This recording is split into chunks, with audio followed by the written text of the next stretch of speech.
O'sha kun keldi. Dadajonim har yeganlarda qizim bitta restoran ochgin deyishiga sababchi bo'ladigan. Yaqin kunlarda va'da qilganim o'sha uyg'urskiy lag'monni sizlarga bugun qilishni o'rgataman. Bitta tuxumni atalaymiz, tuzli suvga aralashtirib, elakdan chiqarilgan unga o'rtacha yumshoqlikda xamir qorib olamiz. Opisaniyada yozib qoldirgan barcha masalliqlarimni videoda qilib ko'rsatganim kabi birga bir qilib to'g'raysiz. Har xil vaziyatga tayyor turish kerak. Sizlarga chiroyli video olaman deb o'tkir pichoqlarimni qo'limni ham tilib oldim. Hamma masalliqlar 1,5-2 sm kattaligida to'g'ralsa, suzilganda juda ham chiroyli ko'rinishda bo'ladi.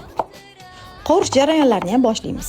Parak qilib to'g'ralgan go'shtga soya qaylasini qo'shib, to'rtta tuz bilan chala holatida qovurib olamiz.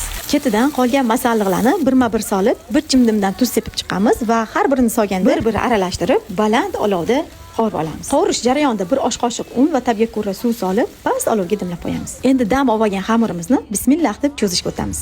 Idishda yonimizga yog' olamiz. Xamirda oson cho'zishimizda bizga yog' yordam beradi. Xamirda lenta shaklida kesib olib, har birini kaftimizda yumaloq qilib o'qalab, yog'li idishga joylashtirib olamiz. Xamir cho'zishni 1-chi, 2-chi, 3-chi etaplari bo'ladi. Har bir etapda 10 minutdan 5 minutda xamir dam olgan bo'lishi kerak. Eski retro qo'shiqlarni eshitib xamir cho'zish boshqacha bo'lsa kerak. Bizning davrimizdagi moda qo'shiqlar. Hozirgi bolalar bu qo'shiqlarni umuman eshitmasa kerak. Mana shu jarayonda e'tibor beringlar, videoni sekinlashtirganman. Barmoqlarim bilan qanaqa qilib cho'zishni ko'rsatganman. Har bir cho'zganda ustidan yog'lab qo'yinglar, yopishib qolmaydi.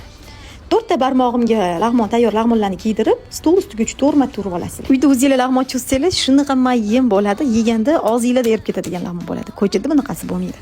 Oxirgi etap cho'zilgan lag'monlarimizni qaynab turgan tuzli suvga solib pishirib olamiz. Tayyor lag'monni muzli suvga solib chayib olamiz. Ozgina yog' solib aralashtirib qo'yasizlar, yopishib qolmaydi. Lag'monjon ham tayyor bo'ldi. Chiroyli idishga chiroyli qilib solib dasturxonga tortasizlar. Bu yog'iga shunaqa videolarni joylab boraman. Menga obuna bo'lmagan bo'lsanglar, obuna bo'lish tugmasini bosib qo'yinglar.